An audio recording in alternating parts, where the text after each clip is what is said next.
देश में कोरोना का आंकड़ा कल से थोड़ा कम हुआ है, लेकिन खतरा बरकरार है। पिछले 24 घंटे में कोरोना के 1,61,736 केस सामने आए हैं। मौत का आंकड़ा भी घटा है। 879 लोगों की मौत पिछले 24 घंटे में हुई है। देश में कुल कोरोना केसेस 1,36,00,000 के ऊपर पहुंच गए हैं। सबसे ज्यादा 51,751 नए केस महाराष्ट्र से आए हैं, जबकि इस दौरान 258 लोगों की मौत हुई है। दूसरे नंबर पर 13,685 नए केस के साथ यूपी है। सोमवार को दिल्ली में 11,491 केस आए तो 72 मौतें हुई। छत्तीसगढ़ में 13,576 लोग संक्रमित हुए और 107 लोगों की जान गई। कोरोना के एपिसेंटर महाराष्ट्र में केस कुछ कम हुए हैं, लेकिन अब भी हालात आउट ऑफ कंट्रोल ही हैं।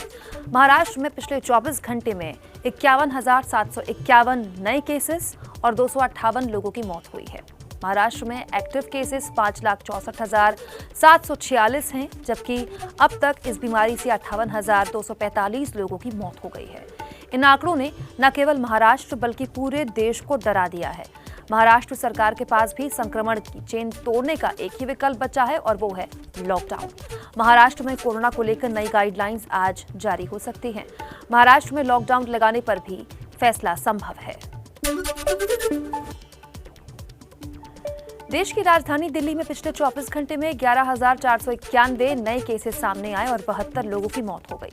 5 दिसंबर के बाद 24 घंटे में सबसे ज्यादा मौत का रिकॉर्ड है। 2 अप्रैल को दिल्ली में 2,790 मरीज मिले।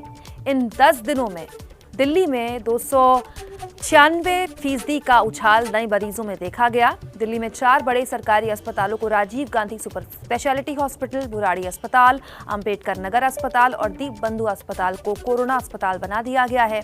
यही नहीं, दिल्ली सरकार ने 14 निजी अस्पतालों को भी कोविड डेडिकेटेड घोषित कर दिया है। एक तरफ कोरोना के केस बढ़ रहे हैं तो दूसरी तरफ टीकाकरण का काम भी जोर शोर से चल रहा है। भारत में पिछले 86 दिनों में 10,45,00,000 से ज्यादा कोरोना वैक्सीन की डोजेस लोगों तक पहुंचाई गई।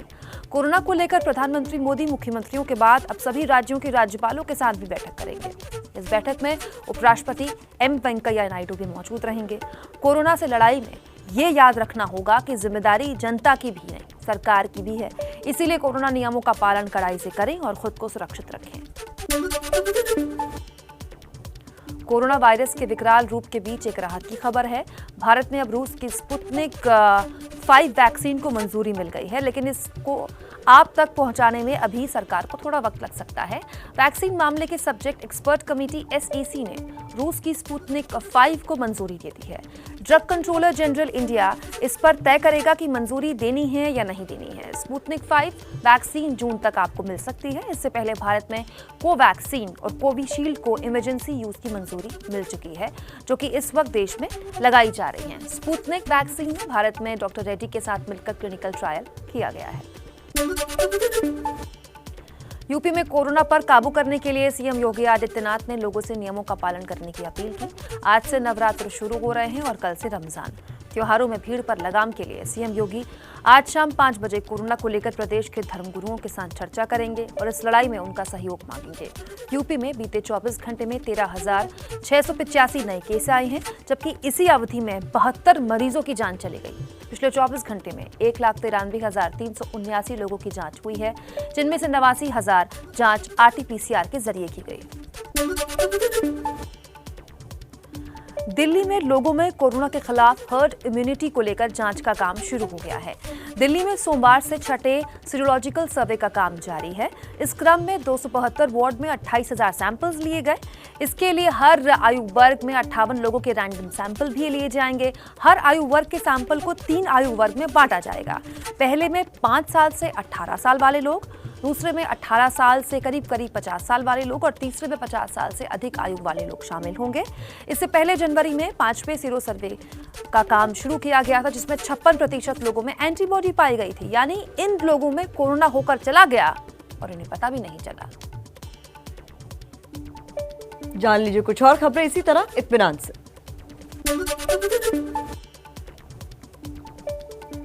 गुजरात में कोरोना की दूसरी लहर में संक्रमण के मामले लगातार तेजी से बढ़ रहे हैं। पिछले 24 घंटे में 6000 से ज्यादा केस रिकॉर्ड किए गए। ऐसे में रेमडेसिविर इंजेक्शन की डिमांड बढ़ गई है। सूरत में बीजेपी दफ्तर के बाहर लोगों की लंबी कतार देखने को मिली और ये लोग रेमडेसिविर इंजेक्शन लेने के लिए यहाँ जुटे हुए हैं। हैरानी इस बात की है कि पूरे देश में इस इंजेक्शन की कमी है और सूरत में बीजेपी फ्री में रेमडेसिविर का इंजेक्शन बांट रही है। ऐसे में सियासी घमासान भी मचना शुरू हो गया है। आपको बता दें कि केंद्र सरकार ने रेमडेसिविर की निर्यात यानी एक्सपोर्ट पर रोक लगा रखी है। सवाल लगातार उठ रहे हैं कि क्या देश में जिन राज्यों में चुनाव है वहां कोरोना गायब है, यानी कोरोना नहीं है। मध्य प्रदेश में सीएम शिवराज सिंह चौहान को ऐसे ही सवालों का सामना करना पड़ा। सोमवार की रात जब उपचुनाव में वोट मांगने एक सभा में शिवराज सिंह चौहान उमा मिस्त्री तलैया पहुंचे तो काफिले के सामने व्यापारियों ने नारेबाजी की, लेकिन लोगों का यही विरोध और सवाल पुलिस को नागवार गुजरा और उसने विरोध कर रहे लोगों के साथ मारपीट शुरू कर दी। दमोह में विधानसभा उपचुनाव के लिए 17 अप्रैल को मतदान होगा। एमपी के कई जिलों में लॉकडाउन और नाइट कर्फ्यू लागू है, लेकिन उपचुनाव की वजह से दमोह में लॉकडाउन या नाइट कर्फ्यू नहीं लगाया गया। मध्य प्रदेश में कोरोना को रोकने के लिए नाइट कर्फ्यू लगाया जा रहा है, लेकिन संक्रमितों का आंकड़ा लगातार बढ़ता जा रहा है। भोपाल में सरकार ने सोमवार रात 9 बजे से 19 अप्रैल की सुबह 6 बजे तक कोरोना कर्फ्यू लगा दिया है। इस दौरान लोगों को बाहर निकलने की इजाजत नहीं होगी, लेकिन किराना दुकानों से सामान की होम डिलीवरी जारी रहेगी। सब्जी और दूध की सप्लाई भी इस दौरान जारी रहेगी। ठेले पर भी सब्जी फलों की बिक्री जारी रहेगी। बैंक और पेट्रोल पंप भी खुले रहेंगे। भोपाल के अलावा और भी जिलों में कोरोना को रोकने के लिए सख्ती की जा रही है, लेकिन लोग हैं कि मानने को तैयार नहीं है। एमपी के राजगढ़ में 19 अप्रैल तक लॉकडाउन लगाया गया है, लेकिन लोग सड़क पर ऐसे घूम रहे हैं जैसे उन्हें कोरोना का कोई डर नहीं। राजगढ़ की एसडीएम खुद सड़कों पर उतरकर ऐसे लोगों को जेल भेज रही हैं। एसडीएम ऐसी दुकानों को भी बंद करवा रही हैं जहां लोगों की भीड़ लगी हुई है। लोगों को भी समझना होगा कि अपनी जान बचाने की जिम्मेदारी खुद को ही होगी।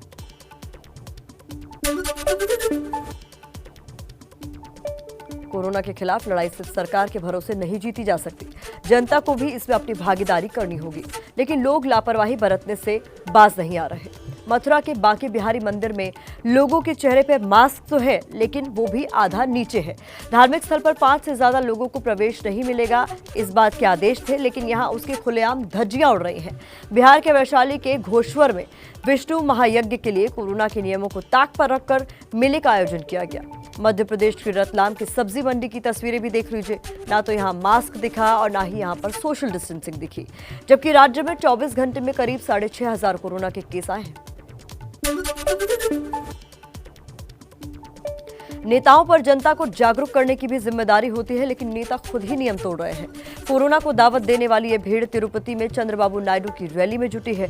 नेता को देखने तो लोग हजारों की संख्या में यहां पहुंचे, लेकिन इन आंकड़ों से शायद अनजान है कि आंध्र प्रदेश में 24 घंटे में 3263 नए केस आए हैं। 11 लोगों की यहां कोरोना के कारण मौत हुई है। तिरुपति में उपचुनाव में 17 अप्रैल को होने हैं। पंजाब के संगरूर में पंजाब के शिक्षा मंत्री विजेंद्र सिंगला भवानीगढ़ में नगर काउंसिल अध्यक्ष के चुनाव में पहुंचे तो वहां कोरोना नियमों को भुला बैठे। मास्क और सोशल डिस्टेंसिंग दोनों ही यहां नदारद दिखी।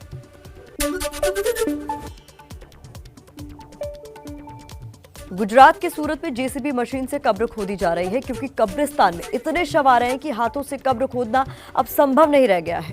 यहां एडवांस में ही 30 कब्रें खोदकर तैयार रखी गई हैं। लखनऊ में सोमवार दोपहर 2 बजे तक 2 अलग अलग घाटों पर कुल 57 कोरोना मरीजों के अंतिम संस्कार किए गए। दिल्ली में हालात तो ये हो गए हैं कि छोटे प्राइवेट अस्पतालों में शवों को रखने की जगह ही नहीं बची। ऐसे में शहीद भगत सिंह सेवा दल नाम की एक संस्था न सिर्फ शवों को रात भर सुरक्षित रखता है, बल्कि सुबह डेड बॉडी का अंतिम संस्कार करवाता है। कोरोना की दूसरी लहर में हालात दिन पर दिन खराब होते जा रहे हैं। ऐसे में खुद को सुरक्षित रखने की जिम्मेदारी हमारी, आपकी, सबकी है।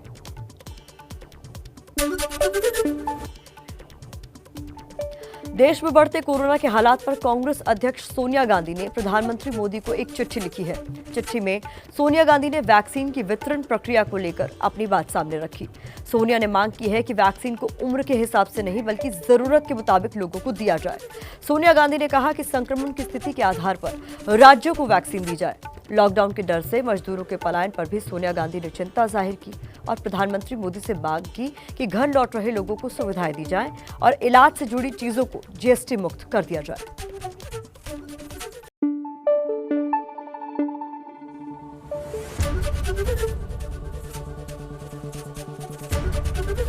एबीपी न्यूज आपको रखे आगे।